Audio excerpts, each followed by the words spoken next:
Assalamualaikum warahmatullahi wabarakatuh. Selamat datang di channel Jejak Profesor. Apa kabar sahabat semuanya? Semoga sahabat semuanya dalam keadaan sehat walafiat dan dimudahkan semua urusannya.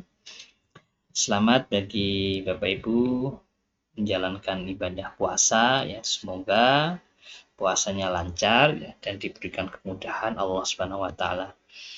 Baik, di channel Jejak Profesor kita akan tambah satu segmen, yaitu soal jawab ya seputar JAD dan BKD ya tahun 2026.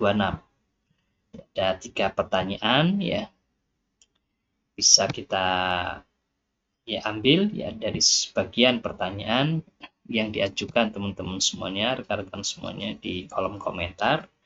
Kita jawab ya. Di setiap segmen kita akan ulas 3 pertanyaan. Yang pertama ini terkait dengan kewajiban khusus ya. Dan yang kedua, apakah kita mengacu pada Scopus atau Simago.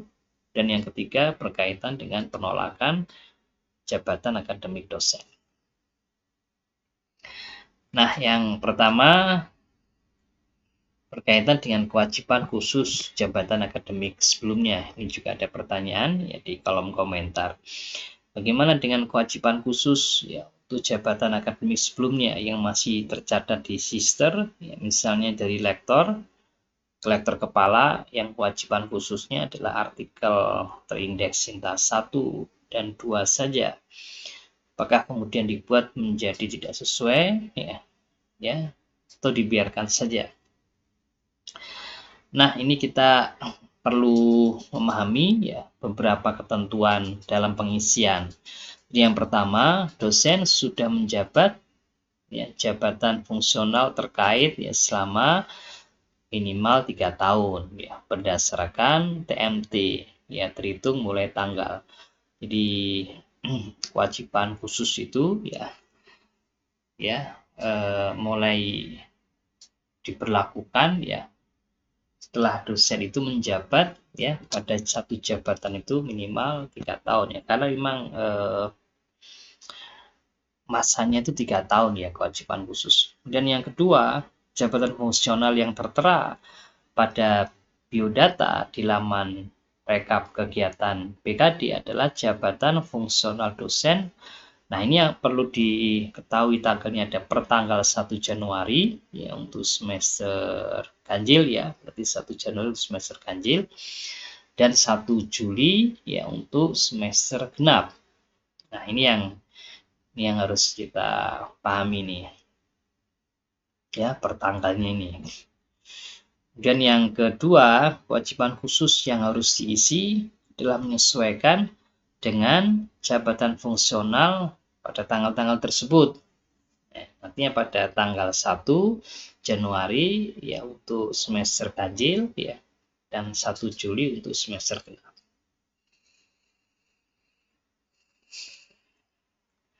Nah, kita misalnya studi kasus dari lektor ke lektor kepala TMT 1 Maret 2023. Jadi misalnya lektor kepalanya ini TMT per 1 Maret 2023, maka ya karena TMT-nya 1 Maret maka per 1 Juli ya 2023 ya, maka jabatan fungsional yang tertera pada biodata itu adalah lektor kepala ya, karena per 1 Juli ya berarti sudah menjadi lektor kepala. Maka kewajiban khusus yang harus dipenuhi ya adalah kewajiban khusus yang terkait dengan lektor kepala. Jadi kewajiban khususnya yang lektor itu ya secara otomatis akan berubah pada kewajiban khusus yang lektor kepala. Jadi yang sebelumnya misalnya buku wajar bisa masuk ya, atau buku teks bisa masuk ya, atau misalnya publikasi di jurnal nasional ya bisa masuk, publikasi di jurnal nasional akreditasi Sinta 6 sampai dengan Sinta 3 bisa masuk. Nah, dengan adanya perubahan kewajiban khusus ke lektor kepala, maka yang apa yang dinilai sesuai itu adalah untuk publikasi ya di Jurnal Nasional Terakreditasi Sinta 2 dan Sinta 1 atau publikasi di jurnal internasional. Tapi ini keterangannya harap diisi semaksimal mungkin. Artinya semaksimal mungkin ya karena ini juga baru satu semester atau belum sampai satu semester ini. Ya, sedangkan untuk kewajiban khusus ini ya itu berlakunya 3 tahun. Atau minimal kita sudah 3 tahun itu. Nah, kemudian hasil penilaian ini karena studi kasus yang pertama ya, maka pada 1 Juli 2023 dikarenakan masa jabatan belum mencapai 3 tahun, Direktur Kepala belum memenuhi kewajiban khususnya, maka hasil penilaian kewajiban khususnya ya pasti di sini adalah belum memenuhi. Nah, kemudian untuk studi kasus yang kedua, perbandingan kewajiban khusus. Jadi misalnya lektor ke lektor kepala ya TMT 1 Maret 2022 ya TMT-nya untuk lektor kepala. Maka pada 1 Juli 2023 dikarenakan masa jabatan belum mencapai 3 tahun ya, tapi misalnya lektor kepalanya sudah memenuhi kewajiban khususnya, maka hasil penilaian kewajiban khususnya adalah memenuhi. Nah, ini kalau ini memenuhi, kalau yang tadi tidak memenuhi. Sedangkan untuk contoh yang ketiga ini, misalnya ini bukan dari lektor ke lektor kepala, tapi dari asisten ahli ke lektor. Misalnya TMT 1 Agustus ya 2023. Ya, karena ini 1 Agustus 2023, maka per 1 Juli 2023 jabatan fungsional yang tertera masih asisten ahli ya, karena TMT lektornya 1 Agustus 2023. Jadi untuk pelaporan yang semester genap ya, berarti ini semester genap 2022-2023 itu masih menggunakan asisten ahli. Dikarenakan masa jabatan sebagai asisten ahli ini sudah mencapai 3 tahun ya, karena ini adalah masa jabatan sebelumnya ya, sudah mencapai 3 tahun, maka dilakukan penilaian, maka ini harus memenuhi. Jika memenuhi, maka hasilnya memenuhi. Jika tidak memenuhi, maka hasilnya tidak memenuhi. Begitu, jadi kita bisa menganalogikan ya, kalau misalnya TMT rektor kepalanya adalah 1 Agustus ya 2023, maka per 1 Juli 2023 itu jabatan fungsional yang tertera itu masih lektor. Ya, dikarenakan masa jabatan sebagai lektor sudah mencapai 3 tahun, maka dilakukan penilaian. Sehingga yang lektor kepalanya belum. Ya, karena TMT-nya per 1 Agustus, misalnya 1 Agustus ya 2020, misalnya 1 Agustus 2025. Berarti per 1 Juli 2025 itu masih ya sebagai lektor. Nah, itu untuk menjawab pertanyaan pertama, tapi secara jawabannya langsung di sini ya, kewajiban khusus bagi penerima SK baru. Jadi opsi yang pertama ya, gunakan JAD lama. Jika misalnya SK-nya setelah Januari, SK-nya setelah 1 Januari atau SK-nya setelah 1 Juli. Misalnya jika SK lektor kepalanya per 20 Januari ya 2026 ya misalnya, maka per 1 Januari 2026 masih menggunakan JAD yang lama, jadi masih menggunakan lektor. Kewajiban khusus mengikuti JAD sebelumnya, misal lektor ya dengan 1 publikasi jurnal nasional atau buku ajar atau buku teks. Dan yang kedua ya, kita tergantung pada SK-nya ini, berarti tergantung pada TMT-nya. Gunakan JAD yang baru jika SK-nya ya sebelum 1 Januari atau sebelum 1 Juli. Jika SK per 20 November ya 2025, maka per 1 Januari 2026 ya per 1 Januari 2026 itu sudah menggunakan JAD yang baru. Ya, sudah menggunakan JAD yang baru.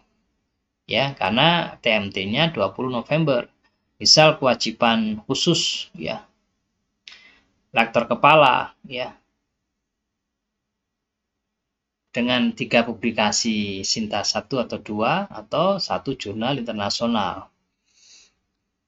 Tapi juga ini ada praktek umum yang juga dilakukan oleh beberapa dosen atau banyak dosen ini. Jadi banyak dosen masih menggunakan JAD yang lama ya, sehingga kewajiban khususnya tetap mengikuti JAD sebelumnya. Ya, biasanya 1 semester. Ya, 1 semester. Jadi misalnya meskipun SK-nya atau TMT-nya itu Desember, misalnya Desember 2025.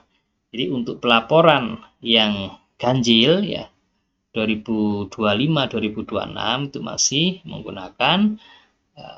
menggunakan SK yang lama. Jadi SK yang baru belum diupload ya, sehingga kewajiban khususnya masih mengikuti yang lektor. Nah, itu juga bisa dilakukan. Tapi kalau bagi Bapak Ibu sekalian yang kewajiban khususnya ya sudah memenuhi untuk JAD yang baru ya bisa segera diupload aja. Tapi meskipun diupload ya SK yang baru dalam kondisi tidak memenuhi juga tidak masalah. Tapi sebaiknya diupayakan isian yang ada di BKD itu ya, selain pelaporan BKD-nya memenuhi 12-16 SKS, diupayakanlah semaksimal mungkin bisa memenuhi. Kalau bisa memenuhi dengan JAD yang lama, pakai JAD yang lama dulu aja. Nah, ini sekarang soal yang kedua, indexing JIB. Untuk indexing JIB apakah dilihat dari Scopus atau Simagu? Ada jurnal yang di Scopus sudah Q2 ya, kuartil 2, tapi di Simagu belum update, masih Q3, kuartil 3. Jadi untuk indexing dari Scopus atau Simagu, maka gunakan Scopus ya untuk kewajiban khusus. Gunakan Q2 Scopus untuk kenaikan jabatan dengan bukti tangkapan layar, screenshotnya dari Scopus sourcesnya. Ya, jadi dari Scopus sourcesnya aja. Oh, ini Q2, bukan ketiga yang dari Simagu. Tapi pastikan juga jurnal tidak berstatus discontinue. Ya, corporate discontinue di Scopus. Kenapa? Karena Simagu itu situs pihak ketiga yang memvisualisasikan data dari Scopus. Jadi datanya itu diambil dari Scopus. Nah, di sini ada perbedaan ya, pembaruan datanya, khususnya kalau Scopus itu ya, karena dia yang punya datanya, maka itu akan dilakukan update data kuartil ya. Data kuartil itu ya sebetulnya menghitungnya dari side score-nya. Ya, dari side score-nya setiap bulan. Biasanya tanggal 5. Jadi pada setiap bulan tanggal 5 itu akan dilakukan perubahan mengenai data kuartilnya, apakah masuk kuartil Q1, Q2, dan seterusnya. Tapi untuk Simagu hanya memperbarui datanya 1 kali dalam setahun. Ya, biasanya kalau Simagu itu dilakukan updating data itu di bulan Mei.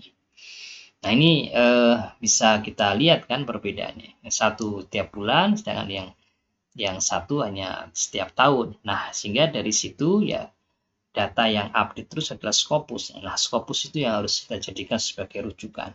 Maka jika jurnal sudah Scopus Q2 ya, sudah Q2 di scopus.com, itu artinya kualitas jurnal tersebut sudah meningkat berdasarkan data terbaru. Di ketika tahun yang lalu dia masih kuartil 3, tapi karena diupdate ya menjadi kuartil 2, berarti di situ ada peningkatan kualitas jurnal tersebut. Ya, karena Simagu masih menampilkan data yang lama. Jadi itu jawaban untuk satu pertanyaan yang ada di kolom komentar yang berkaitan dengan Scopus atau Simagu. Nah, yang ketiga, ini juga ada pertanyaan yang berkaitan dengan penolakan ajuan rektor kepala. Mengapa ajuan saya ditolak di rektor kepala padahal saya sudah menggunakan 1 JIB sebagai syarat khusus, bahkan dengan SJR di atas 0,1. Ini tentuan yang lama ya, karena si SJR-nya sekarang harus minimal kuartil 3 ya, dengan SJR di atas 0,2. Nah, kalau kita identifikasikan ya penolakan dari asesor itu kira-kira ya, meskipun ini juga tidak membatasi, Yang pertama misalnya tidak ada bukti review yang substansi. Jadi asesor menilai bahwa telah bukti korespondensinya akan dilihat nanti dari sekuensial waktunya ya, mulai dari submission ya, kemudian acceptance sampai dengan publikasi ya, application, itu dilihat khususnya pada tahap reviewnya. Apakah reviewnya itu ada review yang sifatnya substansi ya, ada masukan-masukan yang di situ masuk pada konten atau materi dari artikelnya ya, atau hanya sekedar ya perbaikan tata tulis ya, perbaikan pada template jurnal. Nah, di situ yang menjadi dasar penolakan asesor. Dan bila di dalam artikel saya sudah ada bukti review substansi ya, bisa kita masuk ke, bisa jadi alasannya yang kedua, indikasi jurnal predator ya, jurnal internasional bereputasi yang dijadikan syarat khusus bisa dianggap ya ada indikasi bahwa jurnal tersebut adalah jurnal predator. Meskipun ini seringkali ya menjadi atau kadang-kadang menjadi unsur subjektivitas antar asesor. Mungkin asesor yang satu menilai itu sebagai jurnal internasional bereputasi, dengan asesor yang lain itu menilai itu termasuk jurnal predator. Yang satu mengatakan itu termasuk jurnal internasional bereputasi. Yang menjadi alasan ya, salah satu indikasi ini jurnal predator misalnya, itu jurnal ini pernah dianggap jurnal predator oleh Kementerian Pendidikan Tinggi misalnya pada tahun 2019 ya misalnya, sehingga karena data itu sudah record ya maka asesor tersebut akan menilai ya di situ ada potensi indikasi jurnal predator, sehingga bisa jadi itu alasan penolakan. Dan yang ketiga, bisa jadi tidak ada relevansi topik. Makanya kalau asesor itu yang dia punya background keilmuan yang sama, bidang ilmu atau kepakaran yang sama dengan pengusul ya, maka dia akan bisa melihat ya relevansi topiknya. Apakah relevan antara topik artikel ya dengan skop jurnal. Nah, ini dengan skop jurnal dan juga bidang ilmu atau kepakaran dosen pengusul. Nah, tiga ini harus ada relevansinya. Satu saja tidak ada relevansinya, misalnya antara topik artikel dengan skop jurnal enggak relevan ya. Misalnya jurnal di sini multidisipliner ya, bisa jadi jurnal-jurnal yang multidisipliner itu tidak direkomendasikan karena dianggap tidak relevan dengan topik artikel atau terlalu luas. Nah, kemudian juga bidang ilmunya, pengajarannya, apakah dosen tersebut mengajar ya pada mata kuliah di mana artikel itu dia buat dan dia publikasikan. Ya, maka di sini penting ya para pengusul ya, ke lektor kepala ya atau bahkan ke guru besar itu untuk memperhatikan relevansi dari tiga hal ini, topik ya, skop jurnal, dan juga bidang ilmu atau kepakaran. Nah, dari alasan penolakan tersebut ya, dan juga dalam rangka untuk ya kita lihat regulasi yang terbaru ya, maka rekomendasinya strategi mengatasi penolakan ajuan, mau ajuan di lektor kepala atau bahkan guru besar, maka perhatikan ini saja, itu semuanya termasuk yang lektor. Siapkan artikel cadangan.